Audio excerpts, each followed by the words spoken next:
Okay, so that is definitely scary, I said to Renee, still peering down into the book. So what do we do about it? I'm actually going to this world of the Reapers. Seems kind of dangerous to keep going, don't you think? Maybe we should tell your dad. No, I replied. You can't trust my dad with this. In fact, I'd suggest not trusting anybody with it. What? Why not? I replied. Listen, Victor, whatever this is, it could be either a great boon or a great weakness. Something that your enemies could use against you, that anyone might use against you. It could be a power that others might seek to use for their own benefit. Who knows what you're actually capable of? It's best that we keep this under our hats. Secrecy can be a very powerful weapon in the werewolf world, Victor. If you keep this power to yourself, it's far more likely that it can turn out to your advantage rather than theirs. Who knows? It might even be possible for my father to find a way to replace you. That is, if he finds you to his distaste. This power could be the key to something like that, or who knows what else. Keep it to yourself. The only person you can really trust is me, because I'm the only person for absolute certainty who wants you to live and stay with me forever. I'll start doing some digging around, see if I can find anything on the Reaper realm. Perhaps I can find some sort of clue as to what you can do while you're there. Self-defense, perhaps. Maybe I can acquire some articles that would help you. A few magic objects never hurt anyone. Well, anyone except who they're intended to hurt.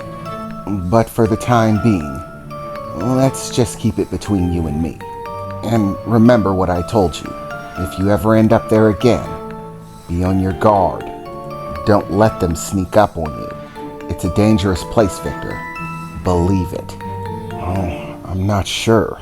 The one that snuck up on me, he may have sent chills down my spine, but he didn't attack me. I mean, he had the opportunity. He definitely had the drop on me, but he didn't attack. In fact, he seemed to know me. Well, maybe not know me, but at least know that I was a descendant of Salvera Reaper. What? What do you mean? He knew you were a descendant? How?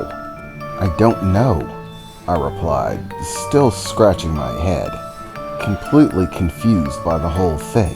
The exact words he spoke to me were that I took my time getting there, and then referred to me as descendant of Salvera Reaper. And that's when I woke up. Well, that's interesting. How so? You know something, right now would be a good time to tell it, I said, looking to Renee as she seemed to be looking at the book. But she also appeared to be thinking something over, as if what she was looking at didn't really matter. It's possible that there are simply things that we don't know, don't understand. If it seemed like he was trying to communicate with you, then I can only really think of one option right now. And what option would that be? Well, I don't know how to say this exactly, Victor, but each and every living person is, well, their own Reaper. What? I replied, confused. What do you mean, has their own Reaper? Just that, Victor. The person that lives and breathes is eventually going to die. And the hand of the Reaper that takes you is not random. They are not simply sent out at random to take the lives of people at random. The universe is complex. Death is, in fact, simply a small part of it. I don't know all of the specifics. According to what I do know, from the moment that you're born, a Reaper is chosen. That Reaper is responsible for your demise. regardless of how that comes about, when the day comes that you do die, that's the Reaper that takes you. They know the lives and events of all of those that they are deemed responsible for taking. You are a part of their list, and as such, they have knowledge of you. So, it's possible, Victor, that the Reaper that spoke to you, well, that he was your Reaper, the one deemed responsible for your inevitable death. So you mean I'm just destined to die?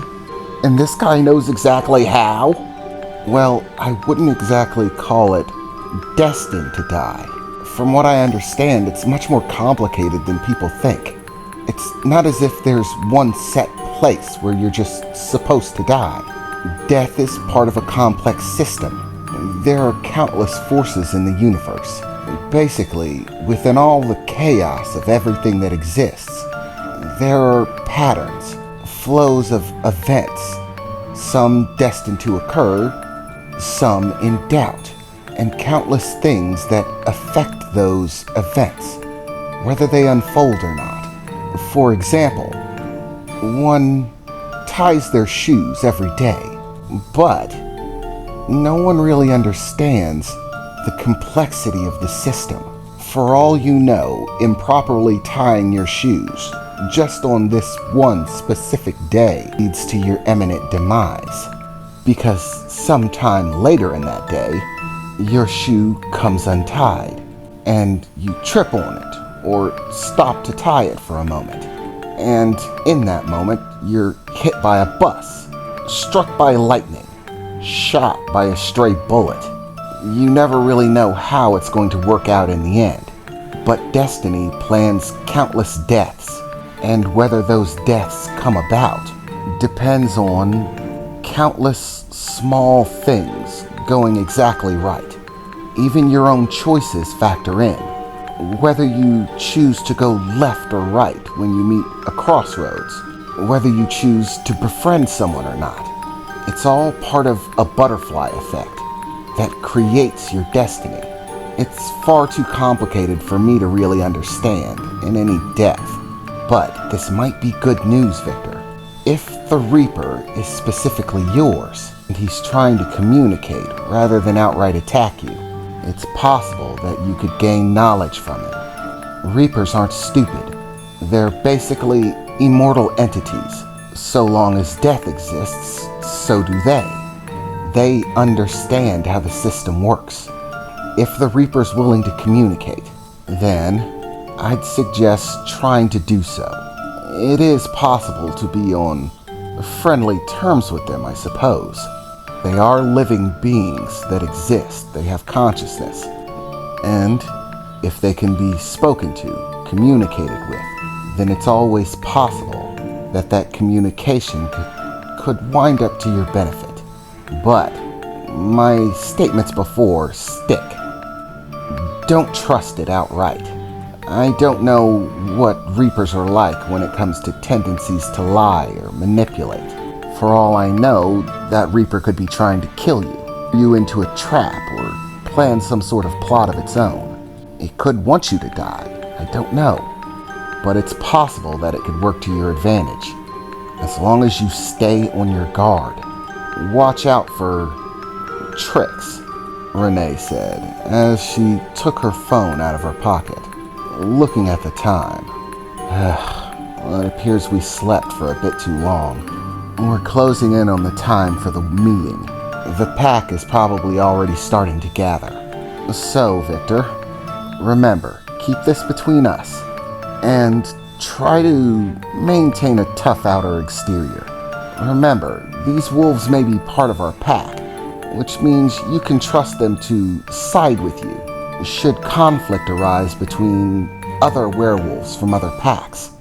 But that doesn't mean there isn't conflict right here. Trust me, once they find out that we're married, that you're my mate, there's no doubt that there are some wolves within our pack that most likely wanted me for themselves. It of course would have been a great boon to them, marrying the daughter of the pack leader. granted them substantial power. And that's only considering if they were thinking strategically. Who knows, there might actually be members who wanted me, well, just because they wanted me. Because they thought I was beautiful, or they're in love with me or something. Meaning that to them, you're an obstacle. So they might try to challenge you. Probably not right away. If they are planning to. Dishonorable to challenge you out of the gate. The other members of the pack would think it's shameful. Even if they won, they would probably be cast out. So, if they're planning on something, they'll most likely wait until you've gained some level of appreciation within the pack, and the other members believe that you're strong enough to fend for yourself. Once that happens, all bets are off, and there'll be no shame in challenging you in order to get rid of you. You claimed me as your mate, so if they're able to, well, defeat you, and by that I do mean kill you in combat. Of course, they can challenge you to, without any issue. As members of the same pack, it is within their right to do so, should they have true quarrel. And the desire to claim a mate is considered true quarrel in wolf law, meaning that if they desire me enough to risk their life, they can challenge you to a life and death battle. And once you're dead, I'm officially no longer married. And if they want, they can try to claim me themselves. It's still, of course, my own will. I don't have to take them just because they beat you. But if you're no longer an option, then that only works in their benefit should they want me in the end.